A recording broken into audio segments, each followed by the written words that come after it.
भावे तकिया। भाई वीर सिंह जी कह लगे सवेर का वेला सी ते कोई बंदा बाग बगीची के अंदर गया। कह लगे जिवें बाग बगीची के अंदर वड़िया, मौसम बड़ा सुहाना सी ते हर एक फुल सी जिहड़ा वो बड़ी सोहनी सुगंधी दे रहा सी। कह लगे जो बाग बगीची के अंदर वड़िया, कदे इस फुल नूं सुंघदा है, कदे किसी फुल नूं सुंघदा है। भाई वीर सिंह जी कह लगे शामां दा वेला ढल गया। कह लगे हुण हनेरा पैना जदों शुरू होया ते कह लगे जदों घर वापस मुड़न दा ख्याल आया कि मैं तो सारा जिहड़ा समां सी दिन अज दा इस दे अंदर ही है, जिहड़ा बाग दे अंदर ही गवा दिता है। कहना गा जिंदगी के अंदर इहो जिहा आनंद कदे नहीं बटिया जिहड़ा अज आनंद आया। उसे आनंद के अंदर जदों जिंदगी बतीत करता है सारा दिन है जिहड़ा उसनूं पता ही नहीं लगता। बड़े आनंद के अंदर है। भाई वीर सिंह जी कह लगे कदे किहड़े फुल की सुगंधी लेंदा है, कदे किहड़े फुल की सुगंधी लेंदा है। ते आखिर जदों तुरन लग्या ना, जदों शामां ढल गईयां, कह लगे उसने एक फुल नूं हथ मारिया। कवि की कल्पना ने उडारी मारी। कह लगे फुल सी जिहड़ा कुरला उठे, कहता होए तू सारा दिन बाग बगीची के अंदर फुलों का आनंद मानता रहा, तू कला ही नहीं बाग बगीची के अंदर आया, इतने अनेका फुल भी आए, अनेका लोग भी आए, फुलों की सुगंधी का आनंद मान के तुर गए। पर तेनू की होया कि मैं तेनू जिंदा चंगा नहीं लग्या। कवि की कल्पना उडारी मार दी ते भाई वीर सिंह जी कह लगे डाली नाल तोड़ना असा हट महक दी लख गाहक जे सुगे आगे खाली एक ना जाई। कह लगे लखा फुल की सुगंधी का आनंद माणन, फुल कदे भी ये गल कहता कि तुम मेरे विचों सुगंधी नहीं लै सकते। ते भाई वीर सिंह जी कह लगे जे तू तोड़ के लै गया चेता रखी कुछ समय वास्ते तो तेरे कोल मैं नहीं जी रह लवांगा, पर हकीकत इस गल दी जदों समा बीत गया ना मेरा रूप रहना ते ना मेरी महक रहनी। भाई वीर सिंह जी कहणगे डाली नाल तोड़ना आसान असा हट महक दी लख गाहक जी सूबे आगे खाली एक ना जाई। तू जे एक तोड़ के लै लो एक तेरे जोगा रह जावा, वो भी भड़क झलकदा मेला तो मैं कर सकदा। कहणगे वो भी कुछ समय की मुताजगी है। कहणगे मैं एक दुख नूं विछोड़े दे दुख नूं भुल भी नहीं सकता। ते धन गुरु नानक देव महाराज साहब जी कहणगे भलिया ये दुख ते सुख जिंदगी दे कपड़े ने, कदे तेनू जिंदगी सुखां विच तू बतीत करदा है ते कई बार तेनू नेकां दुखां दे अंदर जिंदगी बतीत भी करनी पैंदी। धन गुरु नानक देव महाराज साहब जी कहणगे विछोड़े दा दुख एक उत्तम दुख है। पहली गल कीती विछोड़े, महाराज साहब जी पावन बाणी अंदर कह लगे विछोड़े का दुख एक इहो जिहा दुख है जिहड़ी आत्मा परमात्मा दे नालों विछड़ जाए। जिंदगी दे 84 दे गेड़ दे अंदर खुआरियां मिलदियां ने। कह लगे भावें वो दुनियावी तल ते जिहड़ी पत्नी अपने प्रभु पति दे प्यार नाल विछड़ जे, कह लगे दुनियावी तल दे उत्ते उस नूं नेकां खुआरियां दे अंदर जिंदगी बतीत पे करनी पैंदी है। महाराज साहब जी ने दूसरे दुख की गल कीती है। कह लगे एक दुख सख्त वार, दूसरे दुख की गल की एक दुख भी छोड़ा एक दुख भूख। कह लगे जिहड़ा तृष्णा का दुख है इस नूं धन गुरु नानक देव महाराज साहब जी ने दूसरे नंबर पे रखे। महाराज साहब जी पावन बाणी अंदर ही कह लगे तृष्णा विले की ही बुझिए कोट जोरे लाख रोरे मन ना होरे परे परे को बुझी। आ सारा संसार दुखी है, कोई अपने धिया पुत्रा तो दुखी है, कोई पड़ोसी तो दुखी है, कोई कारोबार तो दुखी है, कोई अपने भरा तो दुखी है। चेता रखियो हर एक इंसान दुखी है। पर महाराज साहब जी कह लगे चेता रखी दुख तेरी आत्मा दे ने, तेनू शरीर ते दुख आ जावे वो समा पैंते ठीक हो जाता है, पर जेड़ी तेरी आत्मा दुखां नाल कायल होगी ना ये कदे छेती ठीक नहीं होगा। ये ठीक होएगी तो गुरु के शब्द के नाल होएगी, नहीं तो तेनू संसार दे उत्ते कोई मर्जी जतन करता नहीं ये ठीक नहीं होएगी। वेखियो जे तृष्णा ना होगी तो असीं साडा समाज तरक्की भी ना कर पाए। दो पक्ष ने जिते हर जिंदगी जे तृष्णा ना होती ਤਾਂ ਹੋ ਸਕਦਾ ਅਸੀਂ ਤਰੱਕੀ ਨਾ ਕਰ ਪਾਉਂਦੇ, ਸਾਡੇ ਅੰਦਰ ਲਾਲਸਾ ਨਾ ਹੁੰਦੀ ਕਿ ਅਸੀਂ ਇਸ ਮਹੱਲ ਨੂੰ 2 ਮੰਜ਼ਲੀ ਕਰਨੇ ਜਾਂ 3 ਮੰਜ਼ਲੀ। ਜੇ ਅਸੀਂ ਉੱਥੇ ਹੀ ਪਹਿਲੀ ਬੇਸਮੈਂਟ ਦੇ ਉੱਤੇ ਰਹਿੰਦੇ ਕਿ ਸਾਡੇ ਅੰਦਰ ਕੋਈ ਲਾਲਚ ਨਹੀਂ ਕਿ ਅਸੀਂ ਜਿਵੇਂ ਇਹ ਜ਼ਿੰਦਗੀ ਬਤੀਤ ਕਰ ਪਾਉਂਦੇ ਆ, ਸਾਡਾ ਸਮਾਜ ਕਦੇ ਵੀ ਨਾ ਤਰੱਕੀ ਕਰ ਪਾਉਂਦਾ।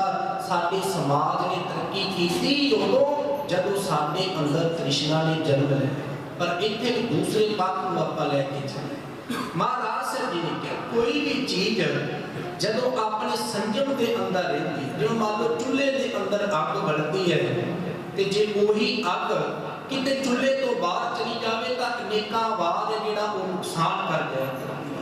ਮੰਨ ਲਓ ਕੋਈ ਨਦੀ ਦੇ ਅੰਦਰ ਪਾਣੀ ਹੈ ਜਿਹੜਾ ਉਫਾਨ ਤੇ ਚੱਲ ਰਿਹਾ, ਪਾਣੀ ਜਦੋਂ ਆਪਣਾ ਵੇਗ ਉਸ ਤੋਂ ਉੱਪਰ ਨੂੰ ਉੱਠਿਆ, ਜਦੋਂ ਪਾਣੀ ਦੇ ਨਾਲ ਨਦੀ ਭਰ ਗਈ ਤਾਂ ਚੇਤਾ ਰੱਖੋ ਭਰੀ ਹੋਈ ਨਦੀ ਅਨੇਕਾਂ ਵਾਰ ਫਸਲਾਂ ਨੂੰ ਡੋਬ ਜਾਏਗਾ।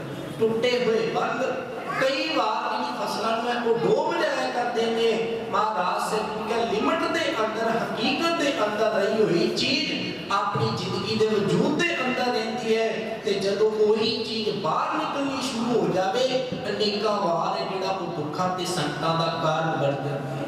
ਮਹਾਰਾਜ ਸਾਹਿਬ ਨੇ ਕਿਹਾ ਤ੍ਰਿਸ਼ਨਾ ਤੇਰੇ ਕੰਮਾਂ ਤੱਕ ਰਵੇ, ਤੇਰੀ ਲੋੜ ਤੱਕ ਰਵੇ ਤਾਂ ਚੰਗੀ ਹੈ, ਪਰ ਜਦੋਂ ਤੇਰੀ ਤ੍ਰਿਸ਼ਨਾ ਵੱਧ ਗਈ ਅਨੇਕਾਂ ਵਾਰ ਇਹ ਦੁੱਖਾਂ ਦਾ ਕਾਰਨ ਬਣ ਜਾਏ। ਜਿਸ ਨੂੰ ਵਿਦਾਤ ਦੇ ਇੱਕ ਗ੍ਰੰਥ ਦੇ ਅੰਦਰ ਬੜਾ ਸੋਹਣਾ ਉਹਨਾਂ ਪੰਡਤ ਹਰਦਿਆਲ ਸਾਹਿਬ ਜੀ ਨੇ ਜ਼ਿਕਰ ਕੀਤਾ। ਕਹਿੰਦੇ ਕਿ ਦੁੱਖਾਂ ਦੇ ਵੇਲੇ ਸਾਰੇ ਤੇਰੇ ਤੋਂ ਦੂਰੀ ਬਣਾ ਲੈਣੇ, ਜਦੋਂ ਸੁੱਖ ਹੋਣਗੇ ਨਾ ਤੇਰੇ ਸਾਰੇ ਨੇੜੇ ਹੋ ਕੇ ਬਹਿਣਗੇ। ਤੇ ਚੇਤਾ ਰੱਖੋ ਇਸ ਸੰਸਾਰ ਦੀ ਹਕੀਕਤ ਹੈ, ਸੁੱਖਾਂ ਵੇਲੇ ਜਿਹੜੇ ਦੂਰ ਦੇ ਹੁੰਦੇ ਨੇ ਉਹ ਬੜੇ ਨੇੜੇ ਲੱਗਦੇ ਤੇ ਜਦੋਂ ਦੁੱਖ ਆ ਜਾ ਜਿਹੜੇ ਨੇੜੇ ਹੁੰਦੇ ਨੇ ਉਹ ਉਨੀ ਦੂਰੀ ਬਣਾ ਕੇ ਬਹਿ ਜਾਂਦੇ। ਜਿਸ ਨੂੰ ਮਹਾਰਾਜ ਸਾਹਿਬ ਦੀ ਪਾਵਨ ਬਾਣੀ ਅੰਦਰ ਕਹਿੰਦੇ ਨੇ ਜਾਗੋ ਮੁਸ਼ਕਲ ਅੱਤ ਬਣੇ ਢੋਈ ਕੋਈ ਨਾ ਦੇ, ਲੱਗ ਹੋਏ ਦੁਸ਼ਮਣਾ ਸਾਥ ਵੀ ਭੱਜ ਗਈ। ਕਹਿੰਦੇ ਕਿ ਉਹ ਰਿਸ਼ਤੇਦਾਰ ਵੀ ਸਾਥ ਬੰਦੇ ਦਾ ਛੱਡ ਜਾਏਗਾ। ਤੇ ਉਹ ਪੰਡਤ ਹਰਦਿਆਲ ਸਾਹਿਬ ਜੀ ਕਹਿਣ ਲੱਗੇ, ਕਹਿੰਦੇ ਇੱਕ ਦਰਖਤ ਦੇ ਉੱਤੇ ਬੜੇ ਸੋਹਣੇ ਫਲ ਲੱਗੇ, ਬੜੀ ਸੋਹਣੀ ਉਸ ਦੀ ਛਾਂ ਹੈ, ਬੜੇ ਉਸ ਨੂੰ ਫਲ ਲੱਗੇ। ਕਹਿੰਦੇ ਕਿ ਜਿਹੜਾ ਵੀ ਰਾਹੀ ਟੱਪਦਾ ਉਸ ਦੀ ਛਾਂ ਦਾ ਬੜਾ ਆਨੰਦ ਮਾਣਦਾ। ਕਹਿੰਦੇ ਨਾਲੇ ਫਲ ਖਾਂਦਾ ਨਾਲੇ ਛਾਂ ਦਾ ਆਨੰਦ ਮਾਣਦਾ ਤੇ ਆਪਣੀ ਮੰਜ਼ਿਲਾਂ ਨੂੰ ਗਾਂਹ ਤੋਰਦਾ। ਕਹਿੰਦੇ ਕਿ ਦਰਖਤ ਦੇ ਉੱਤੇ ਪੰਛੀ ਬੈਠਦੇ ਉਸ ਦੇ ਫਲਾਂ ਦਾ ਆਨੰਦ ਮਾਣਦੇ ਤੇ ਉੱਡ ਜਾਂਦੇ। ਕਹਿੰਦੇ ਕਿ ਇੱਕ ਦਿਨ ਜ਼ਿਮੀਂਦਾਰ ਨੇ ਖੇਤ ਨੂੰ ਅੱਗ ਲਾਈ, ਕਹਿੰਦੇ ਕਿ ਉਸ ਦੀਆਂ ਸ਼ਾਖਾਵਾਂ ਨੂੰ ਉਸ ਦੇ ਤਾਣੇ ਨੂੰ ਸੀ ਅੱਗ ਲੱਗੀ। ਪੰਡਤ ਹਰਦਿਆਲ ਸਾਹਿਬ ਜੀ ਕਹਿਣ ਲੱਗੇ ਜਦੋਂ ਉਸ ਦੇ ਤਾਣੇ ਨੂੰ ਉਸ ਦੀ ਜੜ੍ਹਾਂ ਨੂੰ ਅੱਗ ਲੱਗੀ, ਕਹਿੰਦੇ ਕਿ ਜਿਹੜੇ ਬੰਦੇ ਉਸ ਦੀ ਛਾਂ ਦਾ ਆਨੰਦ ਮਾਣਦੇ ਸੀ ਅੱਜ ਸੇਕੇ ਤੋਂ ਓਨੀ ਦੂਰ ਹੋ ਗਏ ਤੇ ਜਿਹੜੇ ਫੁੱਲਾਂ ਦੀ ਉਸ ਦੀ ਜਿਹੜੇ ਫਲਾਂ ਦਾ ਆਨੰਦ ਮਾਣਦੇ ਸੀ ਪੰਛੀ ਅੱਜ ਉੱਡ ਕੇ ਦੂਸਰੇ ਜਿਹੜਾ ਦਰਖਤ ਸੀ ਉਸ ਦੇ ਉੱਤੇ ਬਹਿ ਗਏ। ਪੰਡਤ ਹਰਦਿਆਲ ਸਾਹਿਬ ਜੀ ਕਹਿਣ ਲੱਗੇ ਨਰ ਆਵਤ ਮੈਂ ਤਰਦਾ, ਕਹਿਣ ਲੱਗੇ ਤਨ ਮੈਂ ਫਲ ਫੇਰ ਬੇਹਮਦਮ, ਕਹਿ ਨਰ ਆਵਤ ਐਸਨ ਚੋਂਚ ਨਿਸ਼ਾਨੇ ਨਰ ਆਵਤ ਮੈਂ ਤਰਦਾ ਲਵੇ ਤਾਂ ਮੈਂ ਬੇਹਮਦਮ ਦੂਰ ਪਧਾਰੇ। ਕਹਿਣ ਲੱਗੇ ਜਿਹੜੇ ਸੁਗੰਧੀ ਦਾ ਜਿਹੜੇ ਫੁੱਲਾਂ ਦਾ ਫਲਾਂ ਦਾ ਛਾਂ ਦਾ ਆਨੰਦ ਮਾਣਦੇ ਸੀ ਅੱਜ ਹਕੀਕਤ ਇਸ ਗੱਲ ਦੀ ਵਾਪਰੀ। ਕਹਿਣ ਲੱਗੇ ਜਿਹੜੇ ਬਿਲਕੁਲ ਨੇੜੇ ਸੀ ਉਹਨਾਂ ਨੇ ਉਨੀ ਦੂਰੀ ਬਣਾ। ਹਰ ਬੰਦਾ ਆਪਣੀ ਲੋੜ ਦੇ ਅਨੁਸਾਰ ਜ਼ਿੰਦਗੀ ਜਾਪਣ ਕਰਦਾ। ਅੱਜ ਸਾਡਾ ਆਪਸੀ ਪਿਆਰ ਹੈ ਨਾ, ਕਈ ਵਾਰ ਇਹ ਜਿਹੜਾ ਲੋੜਾਂ ਤੇ ਸੀਮਤ ਰਹਿ ਗਿਆ। ਲੋੜਾਂ ਤੱਕ ਸੀਮਤ ਹੈ ਕਿ ਜੇ ਇਸ ਬੰਦੇ ਨੂੰ ਮੈਂ ਨਾ ਬੁਲਾਵਾਂਗਾ ਤੇ ਇਸ ਬੰਦੇ ਨੇ ਮੇਰਾ ਕੰਮ ਨਹੀਂ ਕਰਨਾ। ਅੱਜ ਸਾਡਾ ਸਾਰਾ ਸੰਸਾਰ ਦਾ ਜੋ ਢਾਂਚਾ ਹੈ ਨਾ ਇਹ ਸਿਰਫ ਇੱਕ ਦੂਸਰੇ ਦੇ ਉੱਤੇ ਲੋੜਾਂ ਤੱਕ ਨਿਰਭਰ ਰਹਿ ਗਿਆ। ਜਿਹੜਾ ਸਾਡਾ ਆਪਸੀ ਪ੍ਰੇਮ ਪਿਆਰ ਸੀ ਇਹ ਸਾਡੀ ਜ਼ਿੰਦਗੀ ਤੋਂ ਦੂਰ ਹੁੰਦਾ ਗਿਆ। ਮਹਾਰਾਜ ਸਾਹਿਬ ਜੀ ਨੇ ਕਿਹਾ ਇਹ ਤ੍ਰਿਸ਼ਨਾ ਤੇਰੀ ਜ਼ਿੰਦਗੀ ਦੇ ਅੰਦਰ ਦੂਸਰਾ ਵੱਡਾ ਜਿਹੜਾ ਕਾਰਨ ਹੈ। ਤੇ ਇੱਕ ਮੈਂ ਕਿਤਾਬ ਪੜ੍ਹ ਰਿਹਾ ਸੀ ਉਸ ਦੇ ਅੰਦਰ ਮੁੱਲਾ ਨਸਰੁਦੀਨ ਦਾ ਬੜਾ ਜ਼ਿਕਰ ਕੀਤਾ। ਕਹਿੰਦੇ ਇੱਕ ਦਿਨ ਮੁੱਲਾ ਨਸਰੁਦੀਨ ਬੈਠਾ ਤੇ ਉਸਦੇ ਮਨ ਦੇ ਅੰਦਰ ਖਿਆਲ ਆਇਆ, ਕਹਿੰਦਾ ਮੈਂ ਰੱਬ ਦੀ ਇੰਨੀ ਇਬਾਦਤ ਕਰਦਾ, ਮੈਂ ਰੱਬ ਨੂੰ ਇੰਨਾ ਭੁੱਲਣਾ ਕਿ ਰੱਬਾ ਮੈਨੂੰ ਵੀ ਕੁਝ ਪੈਸੇ ਦੇ ਦੇ। ਤੇ ਉਸ ਕਵੀ ਜਨ ਨੇ ਉਸ ਲਖਾਰੀ ਨੇ ਬੜਾ ਕਮਾਲ ਦਾ ਜ਼ਿਕਰ ਕੀਤਾ। ਕਹਿੰਦੇ ਅਨੇਕ 1-2 ਸਾਲ ਦਾ ਸਮਾਂ ਬੀਤਿਆ ਤੇ ਨਿਤ ਅਰਦਾਸ ਕਰਦਾ ਹੈ ਕਿ ਮਾਲਕਾ ਜਦੋਂ ਵੀ ਦਵੇ 100 ਰੁਪਈਆਂ ਦੀ 100 सिक्कियां की थैली दी इस तो घट दी थैली है जिहड़ी मैं स्वीकार नहीं कर। कहने के नाल दा पड़ोसी सुनदा सी कि ये मुल्ला नसरुद्दीन नित उस वाहिगुरू नूं उस अल्लाह नूं चितारदा है कि अल्लाह जदों भी तू दवे 100 रुपया की थैली मैनूं दवी, इस तो घट मैनूं थैली ना दवी। तो जिहड़ा पड़ोसी सी वो नित इस पुकारा नूं इस आवाज़ां नूं सुनदा सी। अज उस पड़ोसी के मन के अंदर एक लालच आया, जां इंज कह के उसके मन के अंदर एक हुज्जत आई। कहंदा नसरुद्दीन तां इह गल कहंदा है कि मैं लवांगा तो 100 दे सिक्कियां की थैली लवांगा, इस तो घट तां मैं लैनी नहीं। उसने 99 रुपया के सिक्के पाए थे उस मुल्ला नसरुद्दीन की छपरी के उत्ते सुट। छपरी तो थल्ले गए सिक्के जदों डिगे उसकी झोली के अंदर, मुल्ला नसरुद्दीन ने पहला बड़ा शुक्र किया। हुण जिहड़ा पड़ोसी सी नाल दा ही करदा सी ना, ਉਹ ਤੋਂ ਵੇਖ ਰਿਹਾ कि मुल्ला नसरुद्दीन करता की पिया। वो कवि जन बड़ी कमाल की गल लिखदा, कहने लगा जदों मुल्ला नसरुद्दीन उन्हां सिक्कियां नूं गिणन लगा, वो सिक्के जदों 99 रुपये निकले, मुल्ला नसरुद्दीन ने फिर उस परमात्मा की इबादत के अंदर शुक्र किया। कहंदा परमात्मा अल्लाह तेरा शुक्र है, अज मैनूं तेरे उत्ते बड़ी आस वजी कि जे तैनूं तू 99 रुपये दे सकता है तो 1 रुपया पा के होर मैनू 100 भी पूरे कर सकता है। ते जेड़ा नाल वेखण वाला सी कि ये तां अल्लाह कोलों मंगदा ही 100 सी। कहण लगा फिर भी कहंदा सो मेरे तां 99 तुर गए। मन दे अंदर बड़ा दुख होया। मुल्ला नसरुद्दीन उस परमात्मा दा शुक्र करदा है। कहण लगा परमात्मा जे तू अज 99 दित्ते ना 1 रुपया मैनू होर देगा, मैनू तेरे उत्ते पूरा यकीन है। वेखो एक दे मन दे अंदर लालच, ईर्खा ते लोभ, दूजे दे अंदर परमात्मा दा शुक्र कि परमात्मा जे तू इन्ने मैनू दे चुकिया तां मैनू तेरे उत्ते पूरा भरोसा है कि तू मैनू इन्ने होर देगा। महाराज साहब जी कहणगे दुख विछोड़ा, एक दुख भूख जिहड़ी तृष्णा है ये नित प्रतिदिन बंदे दी वधदी है। ते वेदांत दे एक ग्रंथ दे अंदर ही उन्हां ने बड़ी कमाल दा जिक्र कीता। कहणगे जदों बंदे दी जिंदगी है जिहड़ी बचपन के अंदर होंगी है, कह लगे नाल दे खेडन वाले साथ छड़ जाते हैं। तो जदों बंदा थोड़ा जिहा जवान होंदा है पढ़ाई के अंदर, कह लगे +2 तक पढ़ाई करने वाले कॉलेज टाइम की पढ़ाई के साथ छड़ जाते हैं। तो जेडे कॉलेज टाइम वाले जॉब टाइम के साथ छड़ जाते हैं, तो बंदा जदों नौकरी तो रिटायर हो जाता है, कह लगे नौकरी के नाल करने वाले जिन्हें साथ छड़ जाते हैं। पर तृष्णा तू पहला भी है पहला बंदा अपने बारे सोचता है, फिर धर्म पत्नी बारे सोचता है, धियां पुत्रां बारे सोचदा सोचदा अज पोतरियां दोतरियां तक पहुंच गया। पर हकीकत इस गल इसकी जिंदगी के अंदर तृष्णा खत्म ही ना हो। वो वेदांत के ग्रंथ के अंदर कहता, कह लगा तन के बल अब पीठ गई है। कह लगा शरीर सी जेड़ा ये तन सी साथ दे छड्ड गया, तन के बल अब पीठ गई है। तज गए सब बात सगाती, एक तृष्णा तू ही है जो ना तजे मम दिन राती। कह लगे एक तृष्णा तू ही है जेड़ी मेरा कदे साथ नहीं छड्डी। महाराज से क्या तृष्णा दुखों का कारण है। तीसरे दुख की महाराज से ने गल की है। महाराज से क्या एक दुख सख्त वार नहीं, हर बंदा मौत तो बड़ा डरता है, पर चेता रखियो मौत अटल सच्चाई है।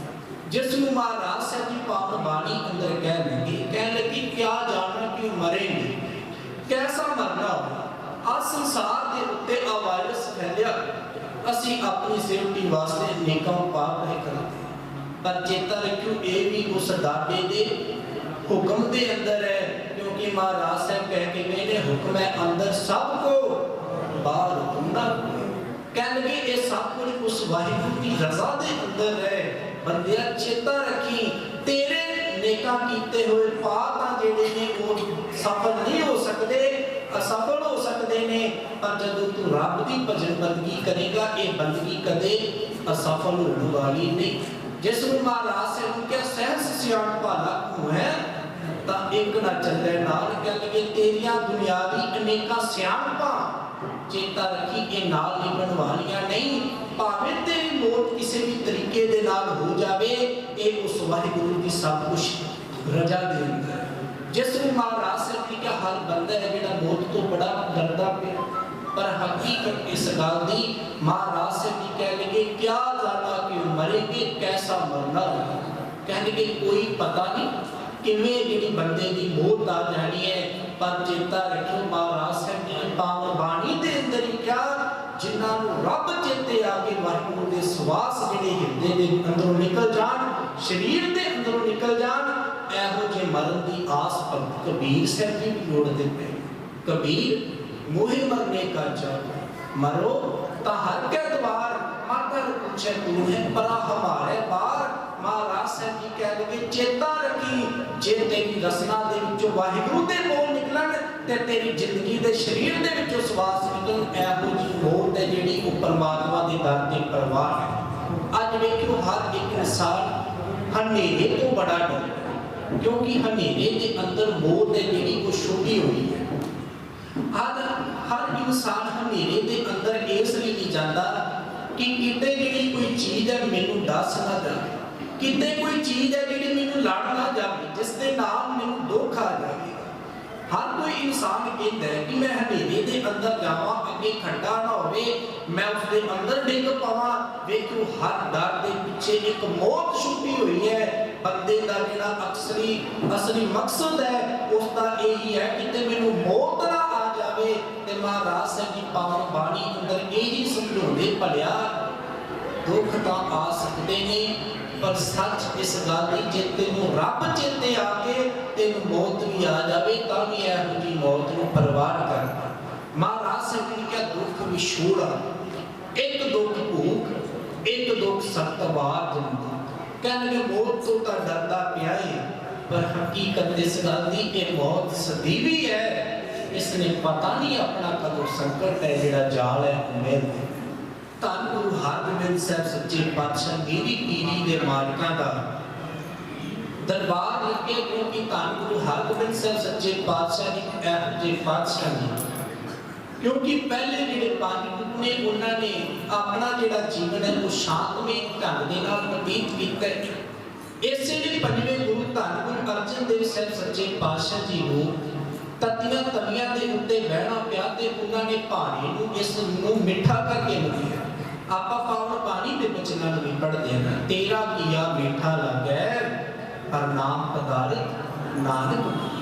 गुरु अर्जन देव महाराज साहब ने शांतमई शहादत दा जाप पीता ते गुरु हरगोबिंद साहब सच्चे पातशाह मेरी पीरी दे मालक तख्तां दे उत्ते बिराजे।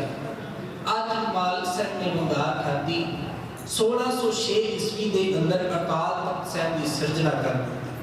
हुण मालिक ने एक नाम हुक्म कर दिता कि जेड़ा भी इस गुरु घर के अंदर नतमस्तक होने वास्ते आवे, चंगियां जवानियां, चंगे घोड़े ते चंगे शस्त्र ने जिहड़े ये गुरु घर नूं भेंट करे। हुण अनेकां जिहड़े ने पठान ने, अनेकां जवान ने जिहड़े ये मेरी पीरी धन गुरु हरगोबिंद साहब सच्चे पातशाह जी के दरबार के अंदर सेवा पे करते। हुण इन्हां दे कोल गुरु हरगोबिंद साहब सच्चे पातशाह जी के कोल एक जवान है जिसका नाम है पहले का बड़ा तकड़ा जवान है। इतिहासकार दसदे कि पता नहीं किन्ने क जवानां दा जिहड़ा मुकाबला इकल्ला डट के कर लिया। आखिर एक दिन गुरु हरगोबिंद साहब सच्चे पातशाह जी ने कोल सद्या, कह लगे पैदे खा चेता रखी तेरी 7 दिनों के अंदर मौत हो गई। मालिक साहब जी ने कह दिता गुरु हरगोबिंद साहब सच्चे पातशाह जी ने कि तेरी सोमवार तो लैके ऐतवार वाले दिन तक कदों भी मौत हो सकती है। कह लगे हुण तू घर तुर जा। हुण जदों घर गया हुण इस नूं पता लग गया कि मेरे 7 दिनों के अंदर कदों भी मौत हो सकती है। कह लगे इस नूं रोटी पानी सी जिहड़ा कित्थे टपना सी। हुण रोटी छड़ दी जिहड़ा एडा बलवान शरीर सी हुण सुख के जिहड़ा बिल्कुल सुक्का पै गया। हुण इतिहासकार बड़ी कमाल की घटना का जिक्र कह लगे जब 7वां दिन बीतन लगा, हुण इसके मन के अंदर विचार आया कि हुण मौत आई, हुण मेरे सवास छुट्टे, आ काम करना आ काम करना।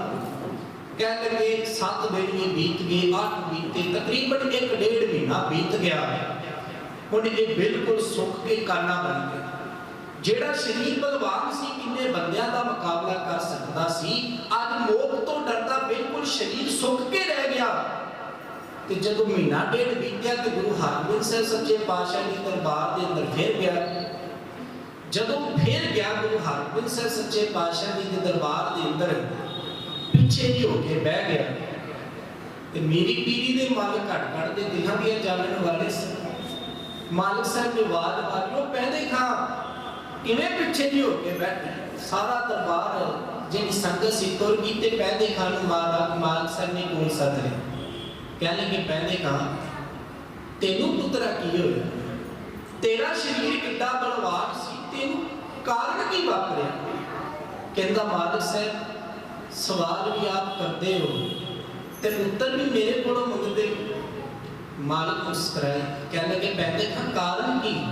कहंदा मेरी पीरी दे मालिको तुसी एक गल कही सी कि पहले खां तेरी अगले 7 दिनों के अंदर मौत हो जानी है, तेरी 7 दिनों के अंदर मौत हो जानी है।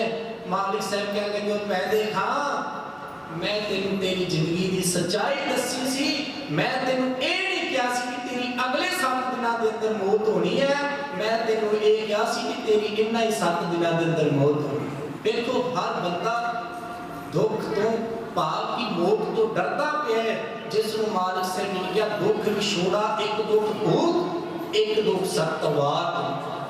मालिक साहब ने चौथे दुख की गल की, उसको रोग के शरीर का। मालिक साहब की कहने लगे दुख विछोड़ा, एक दुख भूख एक दुख सतवार, एक दुख रोग लग्या तन। अज शरीर के उत्ते रोग लग्या। मालिक साहब भी कह लगे दुखों का कारण बन गया।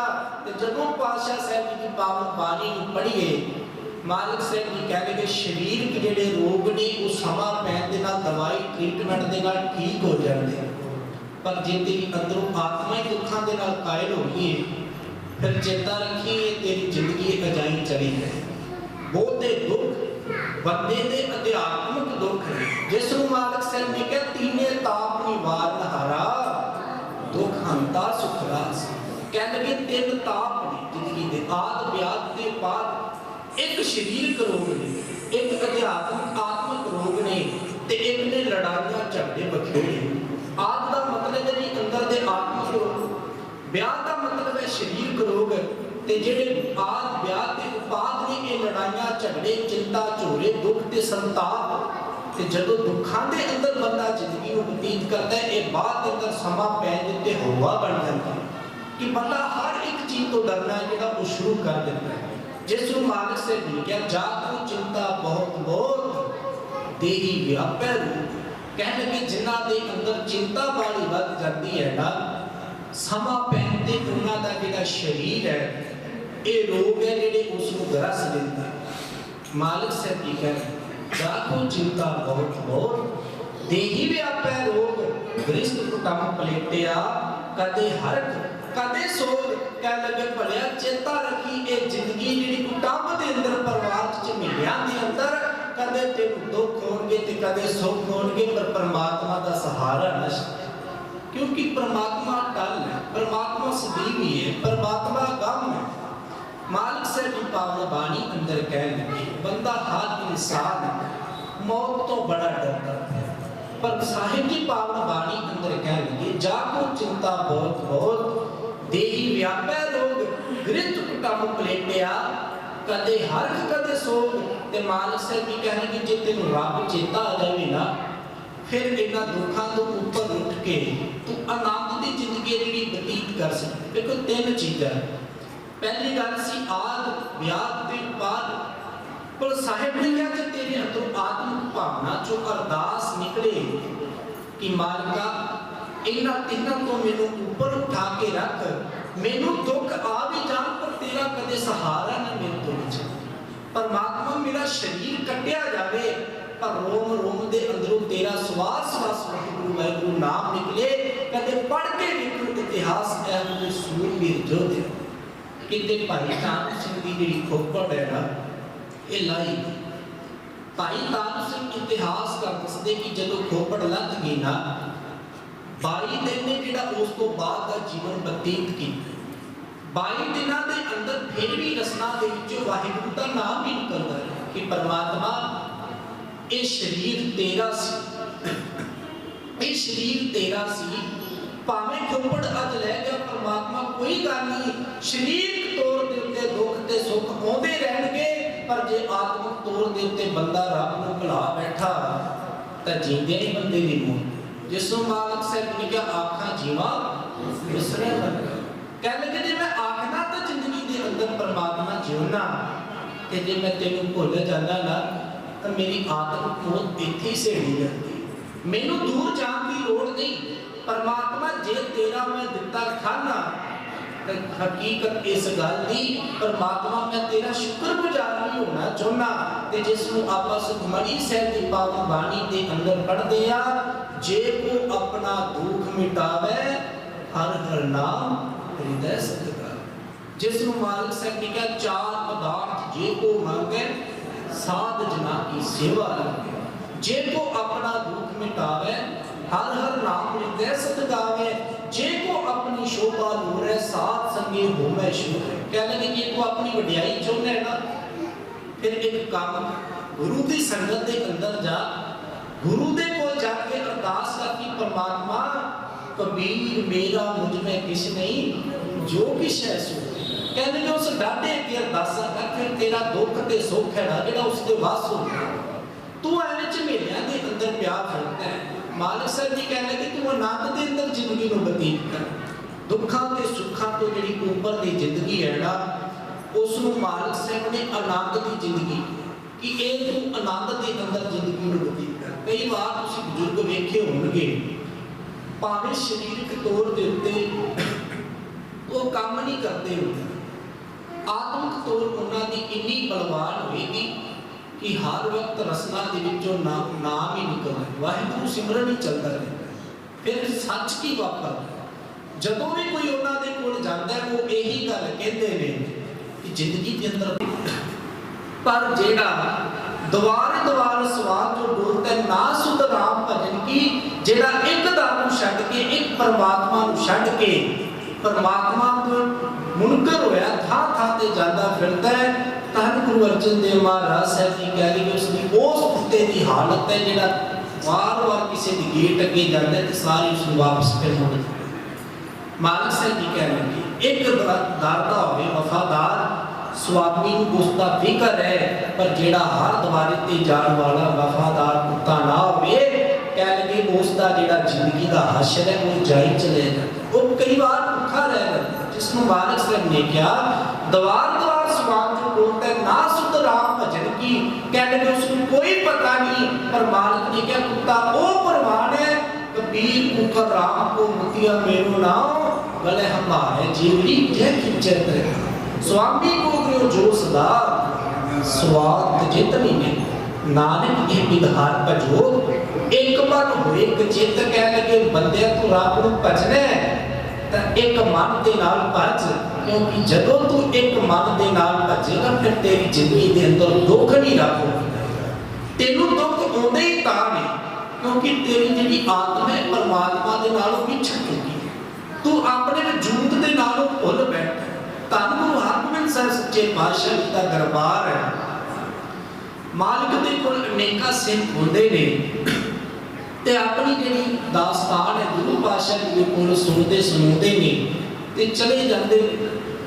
आखिर एक दिन गुरु हरगोबिंद साहिब सच्चे पातशाह जी संतां नूं उपदेश दिता, कह लगे भाई मेरा अज दिल करता है कि कोई सिख मैनू उठे, कोई सिख उठे ते मैनू शुद्ध जपजी साहिब जी की पावन बाणी का पाठ सुना। आखिर गुरु हरगोबिंद साहिब सच्चे पातशाह जी ने हुक्म किया, ते जदों हुक्म करके मालिक साहब जी ने हुक्म करके तुरन लगे, इधरों हाथ जोड़ के भाई गोपाला उठ खड़ोता। भाई गोपाला जदों उठे इसने क्या मालिक साहब तुसी आसन ते बैठो, मैं तुहानू जपजी साहिब जी की पावन बाणी का जिहड़ा पाठ सुनाऊंगा। आखिर भाई गोपाला सी जिहड़ा इसने पाठ शुरू कर दिता जपजी साहिब की पावन बाणी का, बड़ी आनंद भी पावन बाणी के नाल पढ़दा गाविए सुनिए मन रखिए भाव दुख पार सुख कर ले जाए। बड़ा आनंद के नाल पावन बाणी नूं पढ़दा है, बड़ा शुद्ध पाठ करता है। ते मीरी पीरी दे मालिक जिस आसन के उत्ते बैठे ने ना इस आसन तो पिछाड़ वटना शुरू हो गई। अनेक संगतां ने जिहड़ियां बैठियां ये चोज नूं वेख रहीआं। जदों संगतां चोज नूं वेख रहीआं ने, हुण भाई गोपाले दी जिहड़ी पावन बाणी पाठ आरंभ कीता ये लास्टलीਆਂ पंक्तियां ते तुर गया। जदों कर्मखंड की बाणी ते पहुंचा, मालिक मेरी पीरी दे जेड़े सन वो वापस फिर आसन ते उसे तरह बैठ गए। हुण जिहड़ा भाई गोपाल है ये सारे मन के अंदर सोचा सोच रहे, कहता अज मैं शुभ पाठ गुरु साहब को सुना रहा, कहता क्यों ना मैं अपने मन के अंदरों उसने एक आवाज निकली, क्यों ना कुछ गुरु को मंग लवा। कहता जिहड़ा कल दरियाई नस्ल का चंगी नस्ल का जिहड़ा घोड़ा गुरु के तबेलियां के अंदर बन्निया है ना, जे किते ये मैनू मिल जावे तो मैं सोचांगा कि मेरे उत्ते गुरु की बड़ी कृपा है।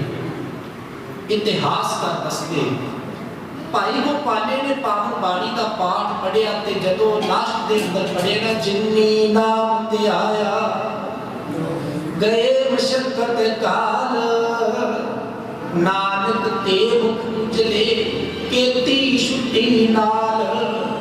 तो उत्थे नाल ही मेरी पीरी के मालिका ने अपने सिख को कोल बुलाया, कहने के भाई सिखा जा तबेले के अंदर ते जेड़ा कन चंगी नस्ल का घोड़ा आया है ना, ये भाई गोपाले को खड़ा दे।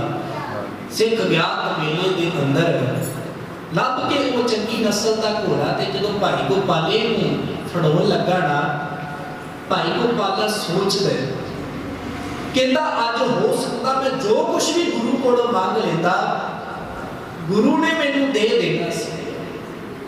ते मेरी पीढ़ी के मालिका ने जब इस गल का पता लगा ना घोड़ा देन लगे ने, ते इतिहास का बड़ी कमाल की घटना का जिक्र है। गुरु साहब कह लगे गोपालिया मन के अंदर बड़ा लालच रखिया सी। एक बल्ले तो पाठ गुरु सुनाउंदा फिरदा सी कि गुरु साहब मैं पावन बाणी का पाठ कर रहा, दूजे बल्ले तेरे मन के अंदर लालच आ गया, ईर्ष्या की कि जेड़े तबेले के अंदर कल चंगी नस्ल का घोड़ा है, जे किते वो मैनू मिल जावे। कह लगे गुरु हरगोबिंद साहब सच्चे पातशाह गोपालिया चिंता रखी, तू मंगे ही घोड़े ने, जे किते घोड़े ना मंगदा तो मैं तो जिस तखत दिते बैठा सी अज तेनू इस तखत का बादशाह बना देना सी। वेखो गुरु दे कोल किन्नी करामात, गुरु दे कोल किन्नी बख्शिश। सिख शुद्ध जपजी साहिब की पावन बाणी का पाठ करता है, गुरु हरगोबिंद साहब तखत तो उठते जाते ने, ते जदों पाठ संपूर्ण हो जाता है मालिक घोड़ियां दे नाल नवाज देंदे, क्योंकि उसने मंगे ही घोड़े कि गुरु पातशाह मैनू घोड़ियां दी दात दे दियो। मालिक साहब कह लगे भलिया चिंता रखी, तू गुरु दे कोल होना, जदों भी गुरु दे कोल आवे नतमस्तक होके दात मंगया कर कि परमात्मा जे तुसी तुठे ना झोली के अंदर नाम की दात पा दे। क्योंकि जदों आप पावन बाणी पढ़ते हैं, जदों आप अरदास करते हैं ना, उसके अंदर 9 दान ने जिहड़े मंगे गए, सिखां नूं सिੱਖੀ दान, केस दान, रहत दान, विवेक दान, विसाह दान, भरोसा दान, दाना सिर दान, नाम दान, श्री अमृतसर जी दे देखो किन्ने दान मंगे गए ने गुरु पातशाह जी दे कि मालिका साडी जिंदगी दे अंदर विवेक बुद्ध सानू बख्शिश कर, सानू तेरे उत्ते भरोसा टेक दाते एहो जी दात साडे उत्ते बख्शिश कर।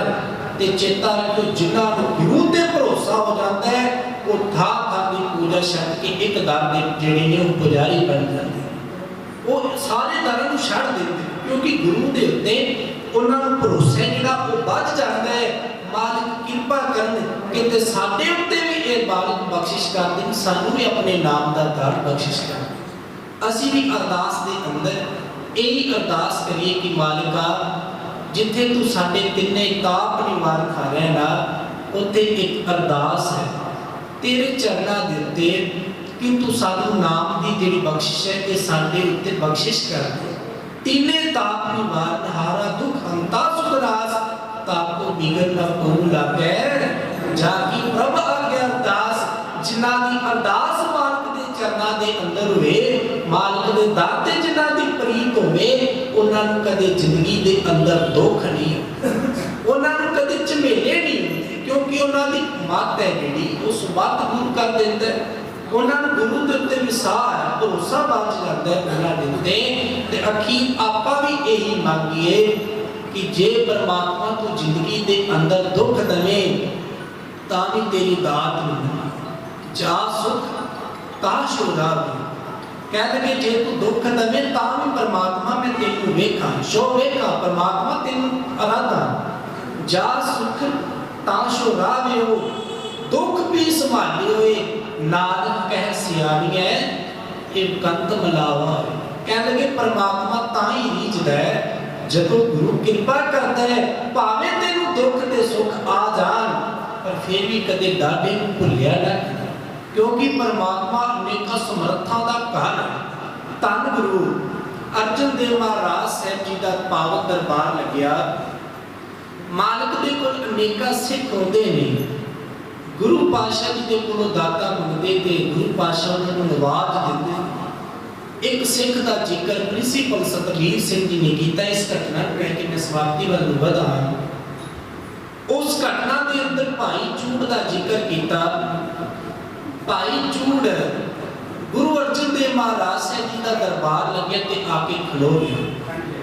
ਜਦੋਂ ਆ ਕੇ ਖਲੋਤਾ ਮੀਰੀ ਪੀਰੀ ਦੇ ਮਾਲਕਾਂ ਤੋਂ ਪਹਿਲਾਂ ਉਹਨਾਂ ਦੇ ਪਿਤਾ ਗੁਰੂ ਅਰਜਨ ਦੇਵ ਮਾਲਕ ਸਾਹਿਬ ਜੀ ਨੂੰ ਕਹਿਣ ਲੱਗਾ, ਪਾਤਸ਼ਾਹ ਮੈਂ ਵੀ ਇੱਕ ਘਟਨਾ ਹੈ ਜਿਹੜੀ ਇਹ ਸੁਣਾਉਣੀ ਚਾਹੁੰਦਾ। ਮਾਲਕ ਸਾਹਿਬ ਨੇ ਸਮਾਂ ਦੇ ਦਿੱਤਾ, ਦਰਬਾਰ ਸਜਿਆ ਹੋਇਆ। ਜਦੋਂ ਧੰਨ ਗੁਰੂ ਅਰਜਨ ਦੇਵ ਮਾਲਕ ਸਾਹਿਬ ਜੀ ਨੇ ਸਮਾਂ ਦੇ ਦਿੱਤਾ ਨਾ, ਭਾਈ ਚੂੜ ਨੇ ਆਪਣੀ ਜਿਹੜੀ ਘਟਨਾ ਸੀ ਉਸ ਨੂੰ ਬਿਆਨ ਕਰਨਾ ਸ਼ੁਰੂ ਕਰ ਦਿੱਤਾ। ਭਾਈ ਚੂੜ ਆਪਣੀ ਘਟਨਾ ਨੂੰ ਰੱਖਦਾ, ਕਹਿੰਦਾ ਇੱਕ ਵਾਰ ਇੱਕ ਧਰਮੀ ਰਾਜਾ ਸੀ ਤੇ ਉਸ ਦੀ ਇੱਕ ਪਤਨੀ ਸੀ, ਰਾਣੀ ਸੀ ਉਸ ਦੀ। ਰਾਜ ਭਾਗ ਦੇ ਅੰਦਰ ਕੋਈ ਵੀ ਇਹੋ ਜਿਹੇ ਲੋਕ ਨਹੀਂ ਸਨ ਜਿਹੜੇ ਉਸ ਤੋਂ ਸੁੱਖ ਤੇ ਆਨੰਦ ਨਾ। ਹਰ ਇੱਕ ਇਨਸਾਨ ਉਸ ਰਾਜੇ ਦੇ ਰਾਜ ਦੇ ਅੰਦਰ ਅਨੇਕਾਂ ਸੁੱਖਾਂ ਦੇ ਅੰਦਰ ਹੈ ਜਿਹੜੀ ਜ਼ਿੰਦਗੀ ਨੂੰ ਬਤੀਤ ਕਰਦਾ ਸੀ। ਰਾਜ ਭਾਗ ਵਧਿਆ, ਘਰ ਦੇ ਅੰਦਰ ਜਿਹੜੀ ਵੱਡੀ ਰਾਣੀ ਆਈ। ਸਮਾਂ ਪੈਣ ਦੇ ਉੱਤੇ ਸੱਚ ਇਸ ਗੱਲ ਦਾ ਵਾਪਰਿਆ ਕਿ ਕਾਫੀ ਸਮਾਂ ਬੀਤ ਜਾਣ ਦੇ ਬਾਵਜੂਦ ਦੇ ਬਾਅਦ ਉਸ ਰਾਣੀ ਦੀ ਉੱਪਰ ਕੋਈ ਵੀ ਔਲਾਦ ਪੈਦਾ ਨਹੀਂ ਹੋਈ। ਭਾਈ ਚੂੜ ਇਸ ਘਟਨਾ ਨੂੰ ਗੁਰੂ ਅਰਜਨ ਦੇਵ ਮਾਲਕ ਸਾਹਿਬ ਜੀ ਦੇ ਦਰਬਾਰ ਦੇ ਅੰਦਰ ਰੱਖ ਰਹੇ। ਇੱਕ ਵਾਰ ਧਰਮੀ ਰਾਜ ਹੈ, ਰਾਜ ਭਾਗ ਬੜਾ ਸੁੰਦਰ ਹੈ, ਬੜੇ ਲੋਕ ਉਸ ਦੇ ਸੁੱਖ ਦੀ ਕਾਮਨਾ ਕਰਦੇ ਨੇ, ਪਰ ਉਸ ਰਾਜ ਨੂੰ ਚਲਾਉਣ ਵਾਲਾ ਅੱਗੇ ਕੋਈ ਨਹੀਂ। ਕਹਿ ਲਗੇ ਉਸ ਦੀ ਜਿਹੜੀ ਪਤਨੀ ਸੀ, ਰਾਣੀ ਸੀ ਜਿਹੜੀ, ਬੜੀ ਵਿਆਕੁਲ ਰਹਿਣ ਲੱਗ ਪਈ ਕਿ ਐਡਾ ਵੱਡਾ ਜਿਹੜਾ ਰਾਜ ਭਾਗ ਹੈ ਇਸ ਨੂੰ ਚਲਾਏਗਾ ਕੌਣ। ਜਦੋਂ ਕਿ ਹਰ ਪ੍ਰਜਾ ਦਾ ਇਨਸਾਨ ਇੱਕ ਅਰਦਾਸ ਕਰਦਾ ਕਿ ਇਹ ਰਾਜ ਭਾਗ ਇਸੇ ਤਰ੍ਹਾਂ ਕਾਇਮ ਰਹੇ।